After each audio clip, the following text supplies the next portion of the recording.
బాగున్నావా విజయాంబిక? బాగున్నాను రజిత. ఏంటింత సడన్ గా వచ్చారు? నేను ఎన్నిసార్లు పిలిచినా రాలేదు, ఇప్పుడు పిలవకుండానే వచ్చారు. అలా ఏం లేదు విజయాంబిక, మేడంతో పనుంటే ఇలా వచ్చాం. మేడంతో పనా? ఏంటి, మా వీధి చివర్లో ఉన్న సరస్వతి మేడంతోనా? ఆ మేడంతో మనకేం పనుంటుంది? మరి మన సోఫియా మేడంతోనా? కాదు విజయాంబిక, అక్కడెక్కడో పనుంటే మీ ఇంటికెందుకు వస్తాం? మా ఇంట్లో మేడం ఎవరు? రూపు కోసం అనుకుంటా మమ్మీ. నమస్కారం సార్. నమస్కారం అమ్మా. చెప్పండమ్మా, ఏమైనా సమస్య? మీలాంటి మంచి లీడర్లున్న ఏరియాలో ప్రాబ్లమ్స్ ఏముంటాయి సార్? మేం మందారం మేడంని కలవడానికి వచ్చాం సార్. ఓ మందారన్నా. మందారం ఇలారా. మందారం మేడం ఏంట్రా? కార్పొరేటర్ కదా మమ్మీ, కాక పట్టడానికి వచ్చి ఉంటారా? వీళ్ళు నీకోసమే వచ్చారంట మందారం. నా కోసం వచ్చారా? అవును మేడం.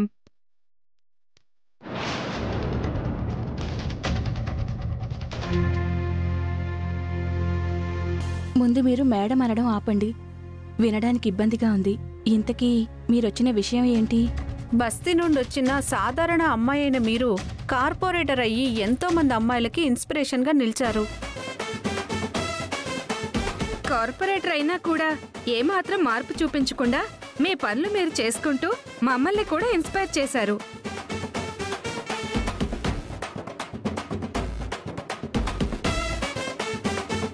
అందుకే ఒక సాధారణ మహిళ ఎంత స్థాయికి ఎదగడం మన మహిళా లోకానికే గర్వకారణమని భావించి మన మహిళా సంఘం తరపున మిమ్మల్ని సన్మానించాలి అనుకున్నాం. ఓ వెరీ గుడ్. అయ్యో, నాకొద్దండి, ఇలాంటి సన్మానాలు నాకెందుకండి? అలా అనుకో మందారం. సన్మానం అనేది నీకు దక్కుతున్న గౌరవం. ఆ సన్మానంతో నీకే తెలియకుండా రెస్పాన్సిబిలిటీ అనేది పెరుగుతుంది. ఇంకా బాగా పనిచేయాలని, ఇలాంటి సన్మానాలు మరింత పొందాలని నువ్వు బాగా పనిచేస్తావు. నీతో పాటు నీ భర్త, బిడ్డలకు కూడా ఈ గౌరవం దక్కుతుంది.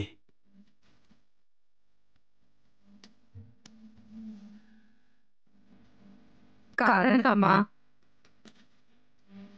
ఇంకా ఆలోచిస్తావేంటి మందారం? నీకు జరిగే సన్మానంతో నీలాంటి ఎంతో మంది అమ్మాయిలు ఖచ్చితంగా గర్వంగా ఫీల్ అవుతారు. నేను ఆదర్శంగా తీసుకుని ముందుకు వెళ్తారు. అవును మందారం, ఎన్నో అవమానాలను ఎదుర్కొన్నాం. తప్పు చేయకపోయినా శిక్ష అనుభవించాం. తల దించుకొని ఎన్నో బాధ్యతలు నెరవేర్చాం. ఇప్పుడు తలెత్తుకునే అవకాశం వస్తే కాదంటావా?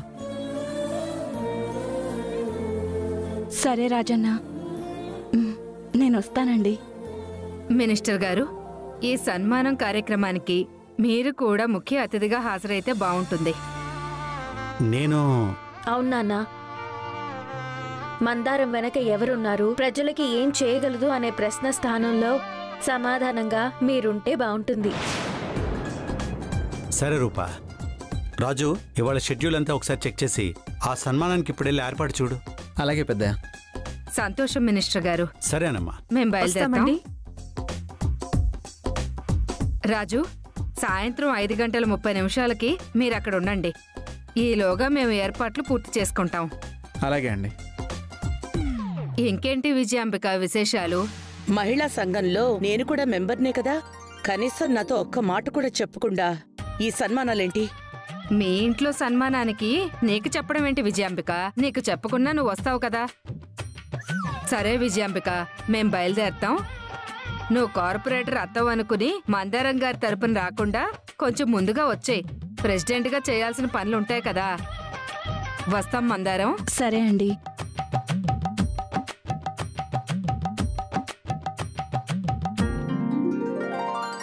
కంగ్రాట్స్ మందారం. థ్యాంక్స్ అమ్మాయి గారు.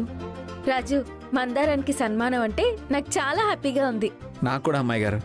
కంగ్రాట్స్ మందారం. Thank you Rajanna. నాకు దక్కే ప్రతి సన్మానం, గౌరవం, పేరు అన్నీ మీకే దక్కాలి. ఎందుకంటే మీరు లేకుండా నేను లేను.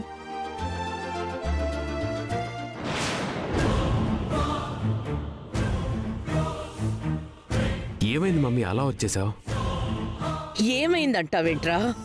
చూసావు కదా, ఇది వరకు నా కోసం వచ్చేవాళ్ళు ఇప్పుడు ఆ మందారం కార్పొరేటర్ అయ్యేసరికి అందరూ దానికోసం వస్తున్నారు. నేను పక్కనే ఉన్నా కూడా నన్ను కనీసం పలకరించకుండా ఆ మందారాన్ని పలకరిస్తున్నారు. పదవికుండే పవరే అది మమ్మీ. ఆ పవర్ నీకు దక్కాల్సిందే. అదృష్టం కొద్దీ దానికి దక్కింది. మీ మావయ్య కూడా చాలా మారిపోయాడ్రా. ఇంతకు ముందు ఇంటికెవరొచ్చినా ఇదంతా మా అక్క వల్లే అయ్యింది, దానంతటికీ మా అక్కే కారణమని నన్ను నెత్తిన పెట్టుకునేవాడు. ఇప్పుడు కనీసం ఎవరొచ్చినా నా ప్రస్తావన కూడా తీసుకురావడం లేదు. ఫీల్ అవ్వకు మమ్మీ. నీకు మునపటి గౌరవ మర్యాదలు మళ్ళీ నేను తీసుకొని వస్తాను.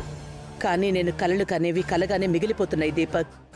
ఆ మందారం ఉన్నంత వరకు మనం ఎవరికీ కనిపించం, మన మాట ఎవరికీ వినిపించదు అన్నట్టే ఉంటారు. మొన్నే కార్పొరేటర్ అయింది, అప్పుడే అవార్డట. సొసైటీ కూడా చాలా ఓవర్ యాక్షన్ చేస్తోంది దీపక్.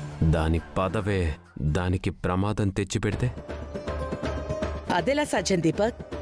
మమ్మీ, మనం ఇంతకాలం మందారాన్ని ఏం చెయ్యాలా అని ఇంట్లోనే ప్లాన్ చేశాం.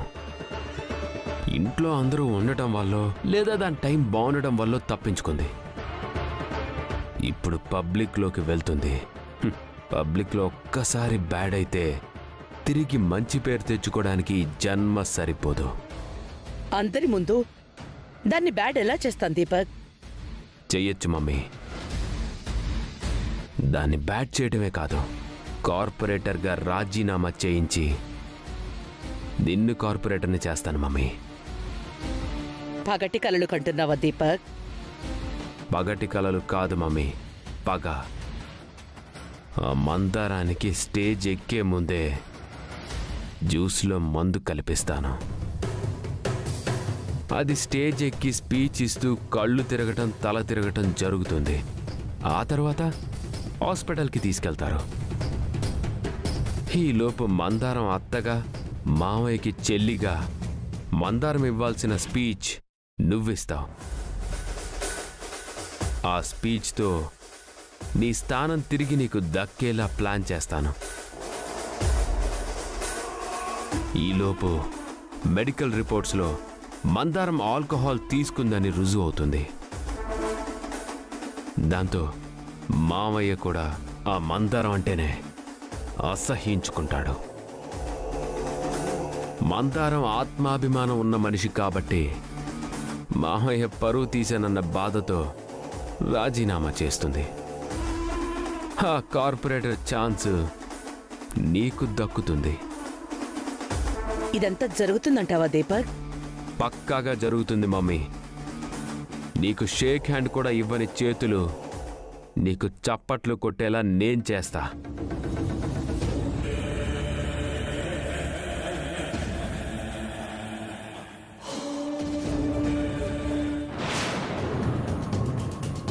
గౌతమ్ అర్జెంటుగా కలవాలన్నాడు. ఏమైందో సమజ్ కావట్లేదే.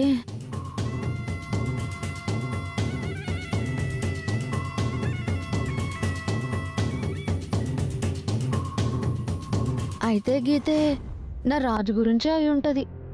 లేకుంటే గా గౌతమ్కి నాతో పనేముంటది?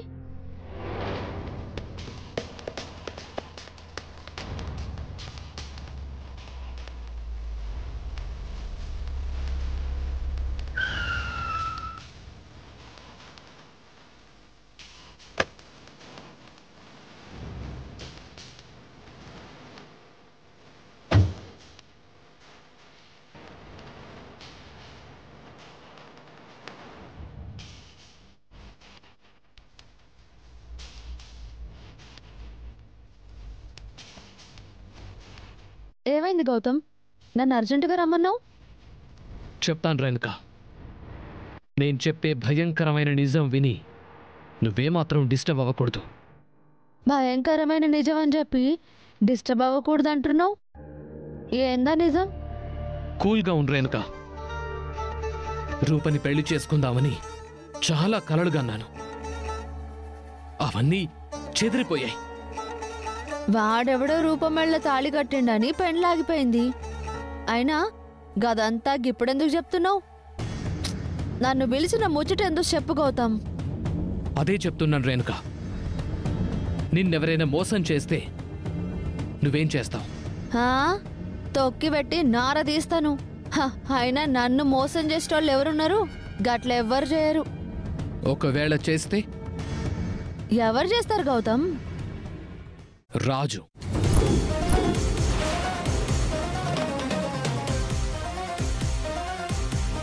ఎస్, రాజు నిన్ను మోసం చేశాడే అనుకో. రాజు నన్ను మోసం చేసుడేంది గౌతమ్? రాజు నన్ను ప్రేమించకపోవచ్చు గాని నాకిచ్చిన మాట తప్పడు, మోసం చెయ్యడు. రేణుక, రూపమెడలో ఎవరో తాళి కట్టారని చెప్పాను కదా? అవును. కొంపదీసి ఆ తాళి కట్టింది రాజు అని చెప్తావా ఏంది? అవును రేణుక, రూపమెడలో తాళి కట్టింది నీ రాజే.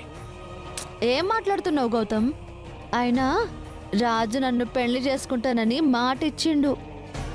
గా రూపమెళ్ళ తాళెట్లా కడతాడు? నా రాజు గటువంటి పనులు చేయడు.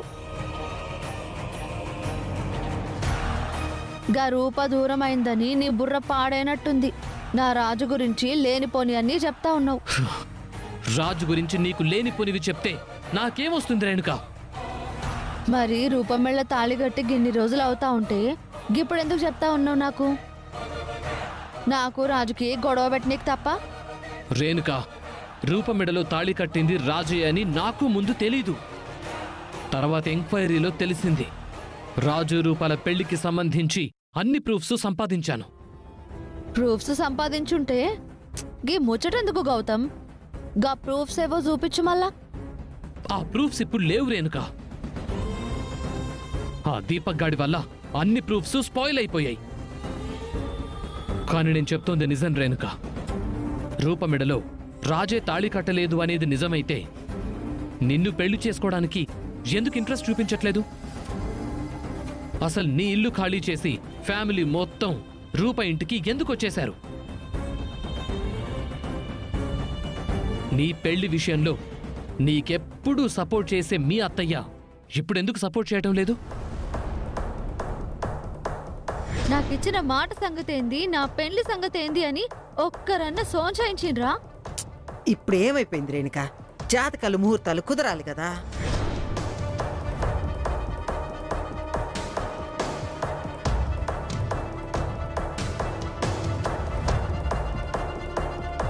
వాళ్ళిద్దరూ పెళ్ళైన కొత్త జంటలాగా గుడికి గోపురాలకి వెళ్ళటం, ఇద్దరు కలిసి పూజలు చేయటం, ఇదంతా ఏంటి రేణుక?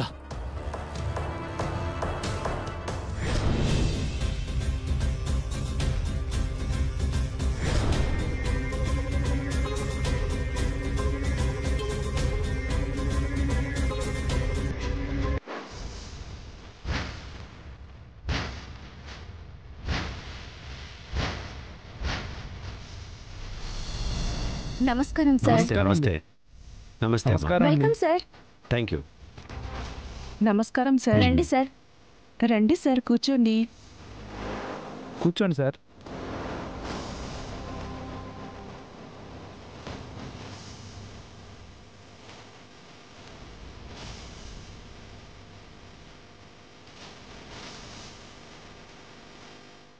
మహిళా మండలి ఆత్మీయ సత్కారానికి విచ్చేసిన మీ అందరికీ నమస్కారం.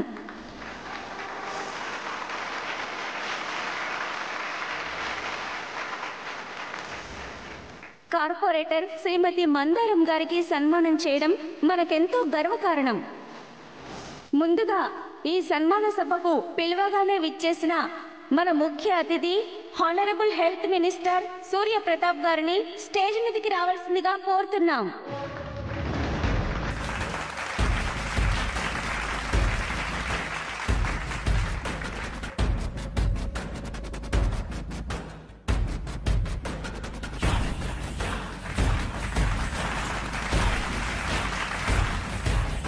ఈరోజు మహిళలందరూ గర్వపడవలసిన రోజు.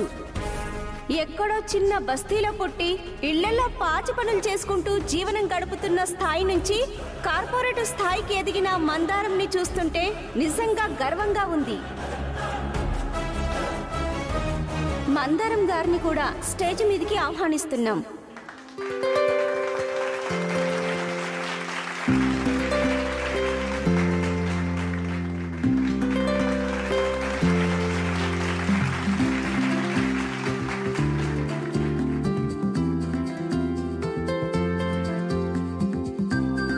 మందారం కూర్చో.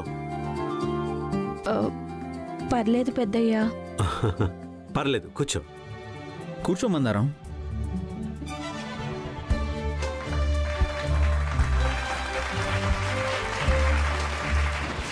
మందారానికి సన్మానాలు సత్కారాలు చేస్తున్నారని తెగ సంబరపడిపోతుంది. కానీ ఈరోజు అన్ని చీత్కారాలే. నేను ప్రూఫ్స్తో నిజం బయట పెట్టాలి అనుకున్నాను. కానీ అంకుల్కి రాజు మీదున్న నమ్మకంతో ప్రేమతో ఆ పెళ్లిని యాక్సెప్ట్ చేస్తే నేనేం చేయలేను. అందుకే అలా కాకుండా రాజు రూపల్ని వేరు చేసి రూపని పెళ్లి చేసుకుందాం అనుకున్నాను. కానీ నా టైం బ్యాడ్ అయి ఆ శైలు వచ్చి నా గురించి మొత్తం చెప్పేసింది. ఇప్పుడు అంకుల్ నేను ఏం చెప్పినా నమ్మే పొజిషన్లో లేడు. ఇప్పుడు రూపని వదులుకునే పరిస్థితిలో నేను కూడా లేను. రూపని ఎలా రాజు నుంచి విడదీయాలి అని ఆలోచిస్తుంటే నాకు కనిపించిన ఒకే ఒక్క దారి నువ్వు.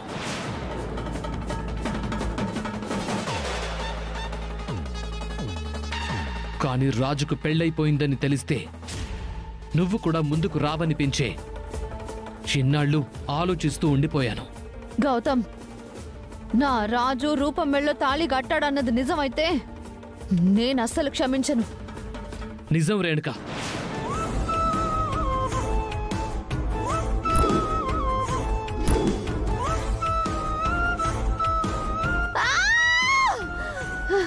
లేదు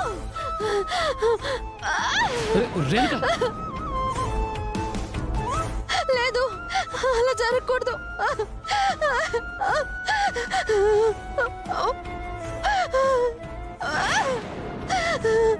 రేణుక, రేణుక, రాజు,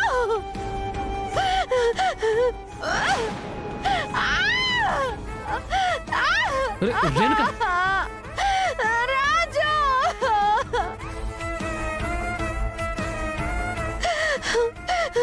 నేనేం పాపం చేశాను రాజు? నాకు ఊహ తెలిసినప్పటి నుంచి నిన్నే కదా ప్రేమిస్తున్నాను. నిన్ను తప్ప ఎవరి మొహం కూడా చూడలేదు.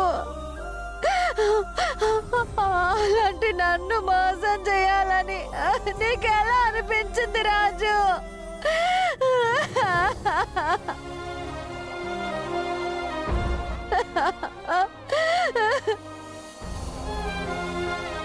సారీ రేణుక, నిన్ను డిస్టర్బ్ చేశాను. నిజం చెప్పకుండా ఉండాల్సింది.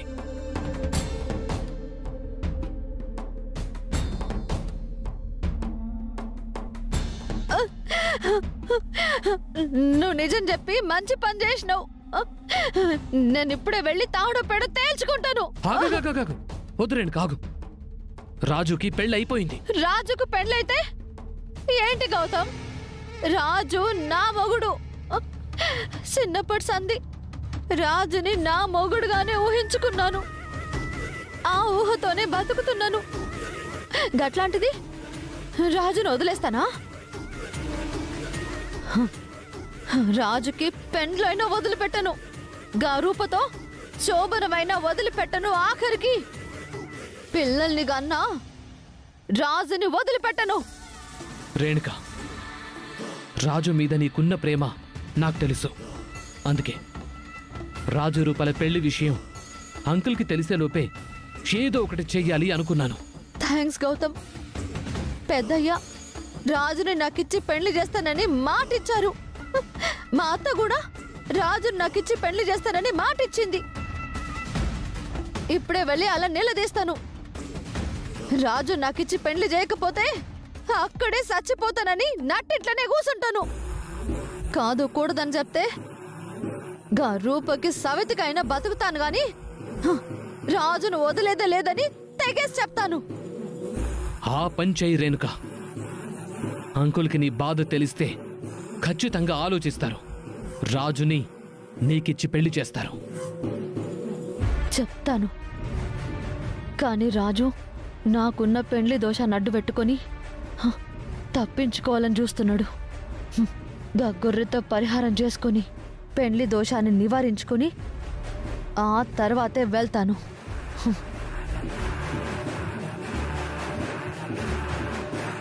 రాజు, నేను సంధించిన ఈ అస్త్రం నుంచి నువ్విక తప్పించుకోలేవు. రూపను కూడా నా నుండి తప్పించలేవు.